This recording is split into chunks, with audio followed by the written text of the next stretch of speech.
Salut à tous, c'est BizBiz. Alors aujourd'hui, l'épisode 721 du Zappy Match. Comme d'habitude, je vous mets des images de foot d'actualité ou des images anciennes. On en parle un peu et c'est parti. Donc on va commencer avec les joueurs de l'équipe de France devraient porter lors des prochains matchs de qualification pour l'Euro 2020 un maillot spécial pour fêter les 100 ans de la Fédération Française de Football parce que ça a été créé en 1919. On est en 2019. Donc normalement, sur cette année, pour les matchs officiels, l'équipe de France devrait porter ce maillot, voilà, tout bleu. Voilà, il n'y a pas de rouge dessus avec l'écusson, c'est marqué 1919, 2019, 100 ans. Donc voilà le maillot spécial. Équipe de France. Ensuite, on continue avec l'équipe de France. On peut voir qu'un juge aux affaires familiales a pris la décision d'interdire à des parents d'appeler leur enfant Griezmann Mbappé. Donc voilà, il voulait qu'il ait ça comme prénom, le fils. Voilà, Griezmann Mbappé. Donc le juge aux affaires familiales a refusé. C'est peut-être bien, on peut dire, pour le bien de l'enfant. Ensuite, on revient sur les maillots de foot. Donc voici à quoi devrait ressembler le futur maillot de l'équipe de Manchester City pour la saison prochaine, saison 2019-2020. Donc voilà le futur maillot normalement de l'équipe de City. Ensuite, pour continuer avec Manchester City, une déclaration d'Aurel Di Maria, il a dit: parmi toutes les équipes engagées en Ligue des Champions, mon favori est Manchester City. Bon, il reste encore du très lourd, City, Liverpool, Barça, Juventus, je pense que ça va se jouer entre une de ces quatre. Et pour Aurel Di Maria, voilà, l'Argentin du PSG, pour lui c'est Manchester City qui va remporter sa première Champions League. Ensuite, on va parler de Pep Guardiola sur la non-sélection de Aymeric Laporte, un défenseur français qui est très bon cette année avec l'équipe de Manchester City. Donc il a dit: par respect pour le sélectionneur de l'équipe de France, je ne peux pas commenter cette décision. Il prend ses propres décisions, je ne peux pas y être impliqué. Parce que pour lui, c'est quand même un scandale que Aymeric Laporte, voilà, en vue de ses prestations qu'il fait avec Manchester City, n'est pas convoqué quand même en équipe de France. N'oubliez pas que Kurt Zouma a été appelé quand même par Deschamps, mais pas Aymeric Laporte. Bon, après, bien sûr, Deschamps fait ses choix. Et pour finir avec l'équipe de Manchester City, donc hier ils jouaient en quart de finale de FA Cup. Ils ont eu très chaud en Coupe d'Angleterre parce qu'ils sont imposés déjà 3-2 contre Swansea, mais ils étaient menés 2-0 dans la rencontre. Donc Manchester City se qualifie pour les demi-finales de la FA Cup après avoir été mené 2-0. Il y a encore un joueur qui a fait la différence, peut-être le meilleur joueur de Manchester City cette année, Kun Agüero, qui était sur le banc. Donc il est rentré en cours de jeu à la 63e minute et quand il est rentré, il a fait une passe D pour Bernardo Silva et il a marqué le but victorieux pour Manchester City à la 89e minute. Donc comme d'habitude décisif, l'Argentin. Et pour finir avec la FA Cup, on va parler de l'autre Manchester, donc Manchester United, qui va quand même moins bien depuis sa qualification en Ligue des Champions, parce qu'ils avaient perdu contre Arsenal, et ils ont perdu une fois de plus hier, voilà, en FA Cup, donc contre Wolverhampton. Donc voilà, le PSG quand même a galéré à gagner contre Manchester United, alors que ces temps-ci, United a fait que de perdre, donc ils sont inclinés 2-1 et ils sont éliminés de la Coupe d'Angleterre. Et pour finir avec Manchester United, une déclaration de Ole Gunnar Solskjaer avant le choc contre le Barça. Il a dit: je suis sans doute différent de 99% des entraîneurs, mais je préfère jouer le match retour à l'extérieur comme on l'a fait contre le PSG. Donc lui, voilà, il préfère se déplacer au match retour. Bon, c'est très bien pour lui parce que Manchester se déplacera au Camp Nou. Mais bon, le Camp Nou, c'est très compliqué d'aller faire un résultat là-bas. On a bien vu les équipes qui ont pris des raclés sur ces derniers mois. Donc c'est quand même quasiment une mission, on peut dire, impossible pour l'équipe de Manchester. Et pour finir avec eux, donc Alexis Sanchez ne sera pas en mesure de jouer contre le Barça en quart de finale de Ligue des Champions à cause de sa blessure. Il reviendra contre Everton le 21 avril, a confirmé l'entraîneur de Manchester United pour le joueur le mieux payé quand même de Première Ligue.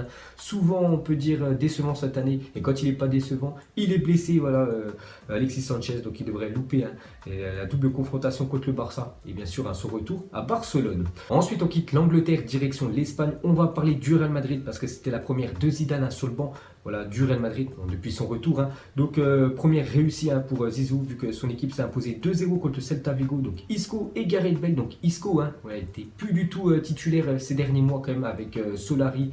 Et depuis le retour de Zidane, lui, ça lui a fait beaucoup de bien, parce qu'avant, avec Zidane, il était titulaire. Et Zidane, hier, l'a mis titulaire. Donc, il a pris pleine confiance et c'est lui qui a ouvert le score. Et Gareth Bale a marqué, je crois, le deuxième but. Donc, retour gagnant de Zidane qui voit son équipe revenir provisoirement à 2 points de l'Atlético.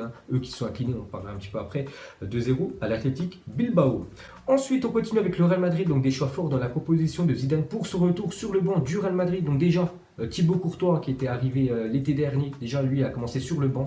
Maintenant c'est Keylor Navas, voilà, sous l'ère Zidane c'était toujours Navas. Bon, après il n'y avait pas Courtois, mais Navas était très bon ces dernières années. Donc pourquoi changer un gardien qui était performant? Je sais pas, après c'était, on peut dire, les vœux, voilà, de Florentino Pérez de changer Navas. Donc Navas titulaire, Marcelo titulaire, parce que voilà, Marcelo les derniers matchs était remplaçant, donc très bien aussi pour lui. Isco aussi, on a parlé juste avant, et Asensio titulaire. Et voilà, le Real Madrid a gagné 2-0. Ensuite on continue avec le Real qui s'intéressera à Sterling en vue du mercato estival. Zinedine Zidane adore le joueur d'après le Mirror Football. Donc Sterling, très bon joueur de Manchester City. Donc après, s'il s'intéresse à lui et vraiment s'il compte le faire venir, je pense que ce serait aux alentours des plus de 150 millions d'euros parce qu'il est très cher Sterling. Je crois qu'il est encore très jeune et très performant. Donc peut-être un Sterling futur joueur du Real Madrid.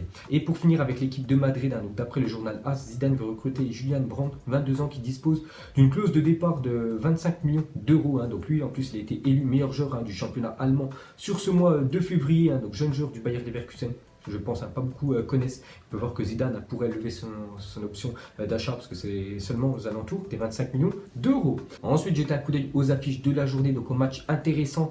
Donc on peut voir l'AC Milan va jouer contre l'Inter Milan, le derby milanais. En plus, je vois que les équipes sont classées 3e et 4e, donc ça va être très chaud. On peut voir aussi ce soir à 21h le choc de Ligue 1 entre le Paris Saint-Germain et l'Olympique de Marseille. Ensuite, à parler du FC Barcelone qui se déplace ce soir au Betis Séville, donc la moitié de la Liga se joue ce soir contre le Betis. Si le Barça gagne ce soir à Villa-Marin, donc le stade du Betis Séville, alors sur les 10 derniers matchs restants, Valverde peut perdre 3 matchs, en gagner 10 et remporter le titre de la Liga. On sait que le Barça, c'est vraiment un rouleau compresseur cette année, que ce soit sur la Coupe du Roi, la Liga ou même la Ligue des Champions. Donc s'ils gagnent ce soir, même s'ils perdent les 3 prochains matchs et ils gagnent les 7 autres, ils seront quand même champions d'Espagne. Ensuite, j'étais un coup d'œil à la une journal Mundo Deportivo et ça parle d'Antoine Griezmann. Une grosse info sur Antoine Griezmann. Donc le crack français réfléchit sur son avenir après l'élimination en Ligue des Champions. Il regrette de n'avoir pas signé avec le Barça à l'époque et sa clause est de 120 millions d'euros. Donc voilà, Griezmann une fois de plus éliminé en Ligue des Champions. Son rêve c'est de remporter la Champions League. Donc on peut voir même que l'équipe en parle. Donc Griezmann en plein doute après l'élimination de l'Atlético face à la Juve pourrait être tenté par Barcelone qui l'aurait récemment relancé. On sait que l'année dernière, mais il a replongé avec le club de l'Atlético. Mais le Barça était vraiment sur le coup. Il était à 2 doigts de signer du côté du Barça. Donc du coup il avait décliné l'offre. Il préférait rester du côté de l'Atlético. Mais il voit que les années se ressemblent du côté de Madrid. Souvent éliminé. Donc il aimerait pourquoi pas essayer de partir l'été prochain du côté du Barça. Bon, il y a beaucoup de monde dans le secteur offensif du FC Barcelone. Donc peut-être un Griezmann les gars du côté du FC Barcelone. Ensuite, pour continuer avec le Barça, donc selon Mundo Deportivo, pisté par le Barça, Ferland Mendy n'aurait pas satisfait la direction sportive du club catalan lors de la double confrontation entre Lyon et le Barça en Ligue des Champions. Donc lui, il était aussi dans les papiers, on peut dire, du FC Barcelone. Et après les 2 matchs contre le Barça, donc Ferland Mendy qui a fait des matchs, on peut dire, plus que moyens, surtout au match retour, il était inexistant, il a perdu beaucoup de ballons, beaucoup de mauvais choix. On peut dire que le Barça a quelle affaire avec lui. Ensuite, on va parler du choc de la Ligue 1 ce soir entre le Paris Saint-Germain et l'Olympique de Marseille. Regardez les compos probables. Donc déjà côté PSG, Areola déjà devrait être dans les buts. Kerrer toujours défenseur droit, c'est quand même incroyable. Après sa boulette, moi je mettrais Thomas Meunier bien sûr titulaire, sinon c'est quasiment l'équipe type. On peut voir Kurzawa aussi, normalement devrait être titulaire à côté de Paredes. Et côté Olympique de Marseille, tout le monde est là, à part Mario Balotelli qu'on va parler juste après, il doit être remplacé par Valère Germain. Et pour revenir sur Mario Balotelli, donc il est malade, un mot de vente. Il n'a pas voyagé avec le groupe en direction de Paris. Selon RMC, la tendance est à un forfait pour demain soir, même s'il pourrait prendre l'avion cet après-midi s'il se sent mieux. Donc s'il se sent mieux dans la journée, il pourrait prendre l'avion Marseille-Paris pour aller jouer ce soir contre le PSG. Mais actuellement, il devrait être forfait, donc verdict dans la journée. Ensuite, on continue sur cette affiche. On peut voir que le collectif Ultra Paris a prévu d'organiser une opération Tribune Vide pour les 30 premières minutes de Paris Saint-Germain OM ce soir, à cause encore de l'élimination du PSG, on peut dire, en Ligue des Champions. Les supporters parisiens n'ont pas oublié, c'est quand même le premier match depuis la défaite du PSG en Champions League. Donc les 30 premières minutes, aucun supporter parisien, les ultras, devrait être dans les tribunes. Et pour finir avec la Ligue 1, un petit coup d'œil au résultat du multiplex hier soir. Donc le gros carton, c'est quand même l'AS Saint-Etienne qui s'est imposé 5-0 du côté du stade Malherbe de Caen. Donc Caen, c'est vraiment la crise. Donc moi, une équipe qui m'intéresse, c'est Dijon, l'équipe où je suis abonné. Donc on s'est incliné 1-0 contre Guingamp, les derniers du championnat. Donc ils nous passent devant, c'est pas du tout bon, on peut le dire, pour l'équipe dijonnaise. Et pour finir avec Guingamp, donc pour la première fois de la saison, Guingamp n'est plus dernier de Ligue 1. Maintenant c'est Caen qui est dernier, Dijon avant-dernier et Guingamp place de barragiste. Donc normalement les 3 équipes normalement quand même qui devraient descendre cette année. Ensuite, d'après le journal AS, l'Atlético de Madrid envisagerait de porter plainte contre CR7 pour sa célébration lors du match retour. Donc la raison, le Portugais a réalisé cette célébration devant le parcage des supporters colchoneros. Donc on a déjà parlé il y a quelques jours. Et aussi il aurait insulté ces derniers de fils de chien. Donc voilà ce qu'a dit Cristiano Ronaldo. Donc on sait que déjà l'UEFA a ouvert une enquête et maintenant c'est l'Atlético de Madrid qui porte plainte contre Cristiano Ronaldo. Donc ça sent pas bon quand même pour CR7. Il risque quand même de louper au minimum au moins un match de Ligue des Champions. Donc certainement le match aller contre l'Ajax. Ensuite, ce supporter de Liverpool n'avait pas de billet pour assister au match Bayern-Liverpool. Il s'est alors habillé en agent nettoyeur du stade pour entrer rentrer dans l'Allianz Arena sans billet. Mission accomplie pour ce génie. Donc voilà les gars, si vous n'avez pas de place un jour, habillez-vous on peut dire en agent nettoyeur avec un balai et vous rentrez tranquillement dans le stade. Donc voilà, ce supporter de Liverpool l'a fait et c'est mission réussie. Ensuite, on va parler de Fabio Quagliarella, qui compte désormais 21 buts en championnat cette saison. Donc déjà, son équipe, voilà, la Sampdoria de Gênes, s'est imposée 5-3 hier à Sassuolo. Il a marqué un but. Regardez quand même ses stats. Donc saison la plus prolifique de sa carrière en championnat. Deuxième saison consécutive à au moins 20 buts en championnat. Et actuellement meilleur buteur de Serie A, devant quand même CR7. Donc il a quand même 36 ans, voilà, cet attaquant italien qui a appelé en plus pour les 2 prochains matchs de l'équipe internationale italienne. Donc voilà, ça va très bien pour le buteur italien. Ensuite, direction de l'Allemagne, on va parler du Borussia Dortmund hier qui joue du côté du Hertha Berlin. Et victoire difficile du Borussia Dortmund parce qu'ils étaient menés 2-1. Ils ont renversé le match vu qu'ils se sont imposés 3-2 grâce à Marco Reus en toute fin de match. Donc Dortmund accroche la victoire toute fin de match et met la pression sur le Bayern Munich qui joue cet après-midi. Ensuite, pour continuer avec le Borussia Dortmund, on va parler de Jadon Sancho, a délivré 12 passes décisives. Donc il en a fait quand même 2 hier.